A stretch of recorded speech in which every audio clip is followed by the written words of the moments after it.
Ghost malls. వింటానికేదో Hollywood horror movie టైటిల్లా ఉంది కదూ. ఎగ్జాక్ట్లీ ఇలాంటి గోస్ట్ మాల్స్ ఇప్పుడు మన ఇండియాలో విపరీతంగా పెరిగిపోతున్నాయంట. అయ్యయ్యో, గోస్ట్ మాల్స్ అనగానే మాల్లో దెయ్యాలున్నాయనుకుంటారేమో. కాదు, మాల్స్ ఖాళీగా జనాలు లేకుండా వెలవెలబోతూ బూత్ బంగ్లాలాగా పావురాలు తిరుగుతుంటాయి చూడండి, వాటిని గోస్ట్ మాల్స్ అంటారు. ఇంకా ఎగ్జాక్ట్గా చెప్పాలంటే ఒక మాల్లో లీజ్కి ఇచ్చే ప్లేస్లో 40% కంటే ఎక్కువ స్థలం ఖాళీగా ఉంటే వాటిని డెడ్ మాల్స్ లేదంటే గోస్ట్ మాల్స్ అంటారు. మన కంట్రీలో ఈ షాపింగ్ మాల్స్ సంఖ్య రోజు రోజుకి పెరుగుతోంది. అండ్ ఈ మెయిన్ మెట్రో సిటీస్ లోనే కాకుండా టైర్ 2, టైర్ 3 సిటీస్ లో కూడా పెద్ద పెద్ద బ్రాండ్స్ అన్ని షాపింగ్ మాల్స్ తెగ పెట్టేస్తున్నాయి. అయితే ఈ క్రమంలో వాళ్ళు చేస్తున్న చిన్న చిన్న తప్పులు, చూపిస్తున్న కొంత నెగ్లిజెన్స్ ఈ గోస్ట్ మాల్స్ పెరగడానికి కారణమైపోతుంది. నిజానికి మన కంట్రీలో రిటైల్ సెక్టర్ చాలా ఫాస్ట్ గా డెవలప్ అవుతోంది.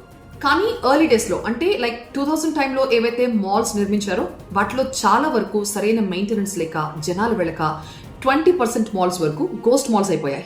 ఈ గోస్ట్ మాల్స్ పెరగడానికి మెయిన్ రీజన్ ఏంటంటే, ఒకటి కన్సూమర్ టేస్ట్ లో చాలా మార్పులు వచ్చేసాయి. దీంతో పాటుగా ఈ కామర్స్ ఇంపాక్ట్ ఈ మాల్స్ మీద చాలా ఉంది.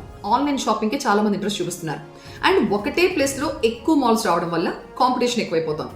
దీంతో పాటుగా మాల్స్ లో సరైన మెయింటెనెన్స్ లేకపోవడం, చిన్న చిన్న రిపేర్ వర్క్స్ చేయించకపోవడం, చూడటానికి అట్రాక్టివ్ గా లేకపోవడం, ఇవి కూడా కొన్ని కారణాలు. మన దేశవ్యాప్తంగా 32 సిటీస్ లో దాదాపు 350కి పైగా షాపింగ్ మాల్స్ ఉన్నాయి.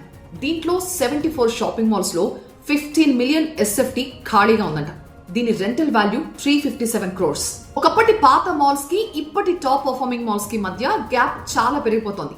ఈ గ్రేడ్ ఏ మాల్స్ అని ఫుల్ కెపాసిటీతో పనిచేస్తున్నాయి. ఎటొచ్చి ఈ గ్రేడ్ B అండ్ C కి సంబంధించిన మాల్సే సరైన మెయింటెనెన్స్ లేక, ప్రాపర్ గా స్టాఫ్ లేక, అండ్ చూడటానికి అట్రాక్టివ్ గా లేక ఎక్కువగా గోస్ట్ మాల్స్ కింద మారిపోతున్నాయి.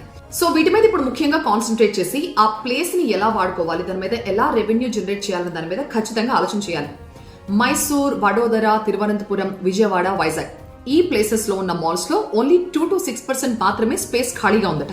అదే అమృత్సర్, నాగ్పూర్, జలంధర్ లాంటి ప్రాంతాల్లో అయితే ఈ లో మెయింటెనెన్స్ కారణంగా, పూర్ మెయింటెనెన్స్ కారణంగా 36 to 49% వరకు మాల్స్ లో ఖాళీ ప్లేస్ ఉంది.